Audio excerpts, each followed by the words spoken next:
So I live in Chicago, and whenever a friend comes to visit me, they have this experience.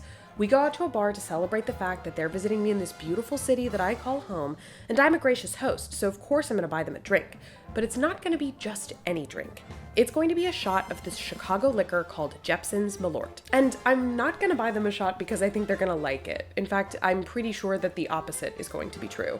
Because most Chicagoans describe the taste of Malört as something like grapefruit rinds, pencil shavings, the liquid equivalent to living in Chicago in January, driving through Gary, Indiana in a convertible with your mouth open, like drinking gasoline through a dirty gym sock, or kind of a tasty combination of all of the above. So what is this mystery drink, and why do your friends from Chicago want to make you drink it? So sometime in the late 1800s, this Swedish immigrant named Carl Jeppson comes to Chicago and immigrates to the Swedish neighborhood. Then in the 1920s, he starts selling his own Basque Brandvin or Basque liquor door to door. Basque is a Swedish word that basically means bitter, so right off the bat you kind of know what you're getting with Malört. It's a Basque liquor, a bitter liquor. Now you might be saying to yourself, he sold it in the 1920s? Isn't that kind of like a famous period in American history where selling liquor was illegal? During Prohibition? And you'd be right, but Carl Jeppson got away with it because he was selling Malört as a medicinal product. Basically, he said that drinking Malört would rid its imbibers of stomach worms and other parasites in the body. And I guess basically if you tasted it, you'd be like, yeah, I could see how that could be true. So then it's the 1930s, Prohibition is over, and Malört officially goes into production. It's made by Beelzoff Products, and it's at this point that the Chicago flag makes its way onto Malört's incredible label. Time passes, Beelzoff Products becomes Red Horse Liquors, and eventually George Brody, who's the vice president, decides it's time to retire. The whole company is sold, except Brody holds on to one thing: the recipe for Malört.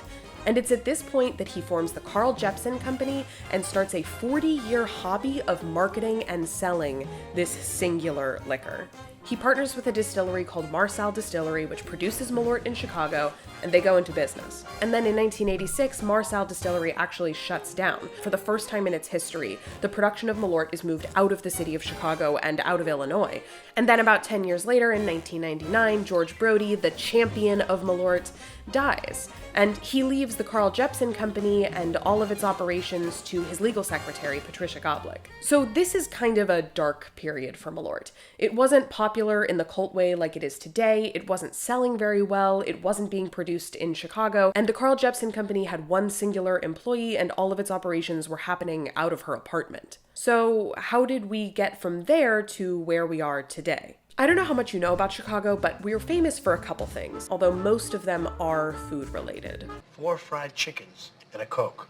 And some dry white toast, please. Deep dish pizza, Italian beef sandwiches, Chicago hot dogs, our elevated train system, and of course, Chicago comedy, which has launched the careers of many famous American comedians. And I live in a van down by the river. So it's only right that the historic comeback of Malört comes from the comedy scene. It's 2011, and this comedian named Sam Meckling starts talking about Malört. He starts making videos about Malört.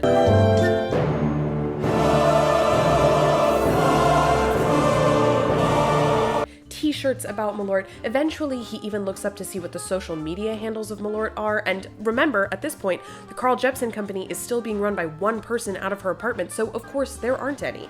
So he does what any sane millennial would do, and he claims them for himself. So then it becomes this thing where the jokes on the internet are making people buy Malört, and then the buying of Malört makes more people see the jokes on the internet, and it kind of just feeds back and forth until Malört is becoming this massive cult drink in the city of Chicago. Malört tastes like vanilla ice cream. It's like riding in first class. It's like you're being picked on in the 5th grade. In fact, it got so big that there was almost legal trouble. Patricia Goblik actually moved to sue Sam Meckling over all of the Malört content he was creating, but when she met him, she liked him so much that he actually joined the Carl Jeppson Company. In fact, he still works there today. He's the brand ambassador. And then in 2018, CH Distillery, a local Chicago distillery, bought the Carl Jeppson Company and finally moved the production of Malört back home to Chicago. Sweet home, Chicago. So that's kind of how we got to where we are today, where Malört is considered a quintessential Chicago experience. But you might be asking yourself, so it's this big joke, do Chicagoans actually even like Malört? And I have my own opinion about this, but I thought I would take it directly to the source. I asked a group of my friends who've all lived in Chicago for various amounts of time, what do they think of Malört? So, do you like Malört? Absolutely not. I detest Malört. I am ambivalent about Malört. Here we go. I don't know that I've ever had Malört. I do like Malört. Enthusiastically. Does it taste like licorice? Malört tastes like metallic puke. Like I'm drinking liquefied brass. Like a real piney, one of the Grapefruit kind of bitterness. goat soaps that you might get at some of the farmers market where they put a lot of herbs in it. Kind of floral. Comes out of a spit valve of a trombone. Full on like botanical bitterness on the finish. The taste that like lingers in your mouth after you've puked several hours earlier, and like even when you brush your teeth, you like can't fully get it out. A burnt beverage. A lot of people think that Malört is like really tied to the identity of Chicago. Do you feel that way?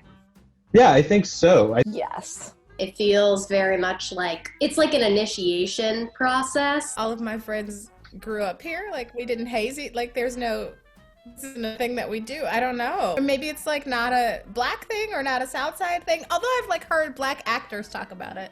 I think that Malört is intrinsically related to Chicago. Also like a kind of rite of passage. In a particular way, right? Like if somebody comes to Chicago and you're out drinking, you have to give them Malört. You have to provide them with a shot of Malört and see how they react. It continues to be a Chicago thing because people feel in on it. I'll passionately defend our like citywide collective love of this liquor because I think the reason people love it so much is because it is so bad. Chicago winters are really hard. The city is pretty unrelenting in a lot of ways. If we're gonna play out the metaphor here, right? I chose to live in the city. There's some awful bits, but as soon as like you're here and like you're living here and you are a Chicagoan, right, it is a great place to be. In the same way that like, that second or third shot of Malört is pretty yummy in my opinion. So I guess what this all means is it's not really about Malört or the taste of Malört, it's about the friends we made along the way. From its roots in Swedish immigration all the way to the comedy scene in Chicago, Malört has become a part of the fabric of this city. And when you visit, you're gonna have to try it. Okay, we got to the end of a video about Malört, and here I am, a person who lives in Chicago. You had to know that this was gonna happen. Cheers. The thing that always sneaks up on you is the aftertaste. It's the aftertaste that's gonna get you.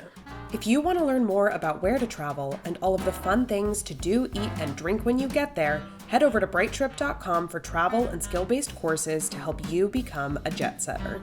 See you next time.